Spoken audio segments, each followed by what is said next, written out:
nós iremos fazer, utilizando a linguagem Java, nós vamos fazer pequenos processinhos que consistem em criar uma classe Java simples, onde a gente vai apenas fazer um Hello World, compilar e executar ele. Depois, dentro dessa classe, nós vamos criar uma thread e executar essa thread em paralelo com a nossa thread principal e vamos executar ele sem problemas para ver o funcionamento. Então, nós vamos estudar nossa primeira estrutura de sincronização, que é o thread join, e a gente vai executar essa thread sincronizando com a nossa thread principal. E por fim, a gente vai trabalhar criando várias e várias threads para ver o processamento, como tudo funciona e como tudo pega certinho. Então, aqui, começando uma classe Java, eu já criei o arquivinho chamado thread-simples.java. Então, a gente coloca um public class no mesmo nome do arquivo e a gente põe um public static void main string vetor qualquer coisa que nós não vamos utilizar. E então a gente coloca um system.out.println hello world. E nós vamos aqui, vamos começar a executar. Para executar, nós usamos a estrutura javac, nome do arquivo. Com isso nós compilamos, a gente consegue ver aqui que ele criou um arquivo threadSimples.class e para executar a gente coloca um java "-cp" para classpath, o diretório onde tem todos os arquivos, todos os pontos .class, todas as libs que nós vamos utilizar. No nosso caso a gente só tem um ponto .class e o nome da classe de endpoint, que é o threadSimples. E com isso ele já executou. Para facilitar a nossa vida, como a gente vai executar isso várias e várias vezes, eu vou colocar esses dois carinhas aqui como um único script, um único comando para ser executado, uma única linha de comando, né? E ele já faz esse processo de compilar e executar. Daí, se eu fizer qualquer alteração aqui, ele já compila e executa, ok? E já completamos os nossos dois primeiros passos, e agora a gente vai criar uma thread simples em Java. Em último caso, todas as threads em Java vão ser associadas a threads do sistema operacional.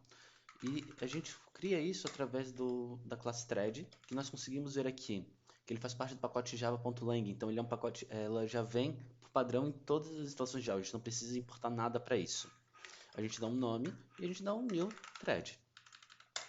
Por parâmetro, nós passamos a ele um runnable, que é uma interface runnable aqui que ela tem, vamos pegar ela aqui, ela tem um único método chamado run. Ela é uma interface funcional, então eu posso usar lambdas para construir ela sem ter que ficar criando classes internas anônimas ou mesmo uma classe concreta para fazer isso. Para thread simples, isso permite a gente escrever mais sem ter que ficar criando um monte de arquivo e facilita a nossa vida. E um ponto importante sobre ela é que a interface Runnable ela não solta nenhuma exceção, ela não dispara nenhuma exceção. Então, se por acaso nossa thread vier a lançar alguma exceção, nós temos que tratar dentro dela, porque não escapa, não vai para fora. E daí nós colocamos aqui e colocamos um system.out.println, tipo thread rodando. E vamos aqui, nós colocamos um system.out.println e nós colocamos assim threads criadas. E se a gente for executar aqui, a gente vai ver que rodou Hello World e as threads foram criadas, mas nenhuma delas rodou. Por quê? Porque nós não mandamos ela rodar, nós não executamos ela. No caso, o Java ele tem, para nós fazermos uma thread executar, a gente usa esse comando t1.start. O erro comum que as pessoas cometem é, em vez de colocar o t1.start, usar o método run. Tu não pode colocar run, porque se tu colocar o método run, tu vai executar ela na tua thread, na mesma thread que chamou, e não numa thread paralela. Então, se tu quer que seja executada uma thread paralela, tu tem que botar realmente t1.start, ok? E agora, quando nós compilamos e executamos, a gente tem Hello World, threads criadas, thread rodando. Então, já está nos facilitando a vida e já está executando tudo mais. Em Java, a gente tem algumas facilidades que é dentro da classe thread, onde a gente pode botar o current thread. E nós podemos pegar, por exemplo, o nome delas. getName, através do método getName, e com isso a gente pode saber exatamente qual está rodando, como está rodando. Isso nos facilita, por exemplo, no processo de debug. Então aqui na nossa thread principal, eu já adicionei o thread.currentThread.getName e na thread que nós criamos o mesmo método. Daí quando a gente compila e roda, o que a gente tem? Thread criada em threadMine, que é o nome da thread, e thread rodando em thread 0. A gente pode mudar nomes, a gente tem os IDs, a gente pode fazer fazer muitas coisas bem interessantes através dessas threads e utilizando elas. Ok? E só que a questão dessas threads que nós estamos trabalhando é que elas não estão bem sincronizadas.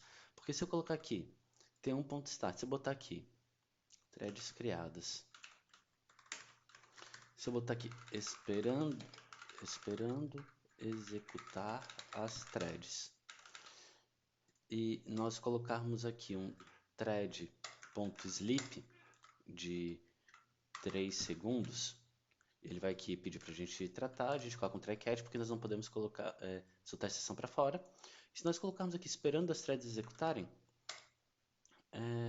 ele colocou executar, esperando o thread executar, tipo, a gente não tem garantia sobre a ordem em que as threads foram ser executadas. No caso, esse aqui, tipo, esperando executar as threads, tipo, foi executado depois de thread rodar. E se a gente colocar aqui, por exemplo, threads executadas, eu não tenho garantia da ordem que isso vai acontecer. Tipo, aqui, threads executadas rodou antes de rodando thread T0. Então, isso gera uma situação meio confusa, né? Porque elas estão fora de sincronia. Eu não tenho garantia de o que vai ser executado antes e o que vai ser executado depois. Mas eu consigo controlar isso com Java através do t1.join. O que ele vai fazer? Do método t1.join, ele vai esperar que T1 termine de executar para só então ele seguir com o meu processamento. Ele também lança uma exceção e nesse caso em especial, como a minha thread, como eu estou executando dentro do mine, eu posso só lançar para cima e quem estiver chamando que se vire em executar. E quando a gente executa isso, tem que ir, olha, esperando executar as threads, executou os threads, daí só então as threads executaram.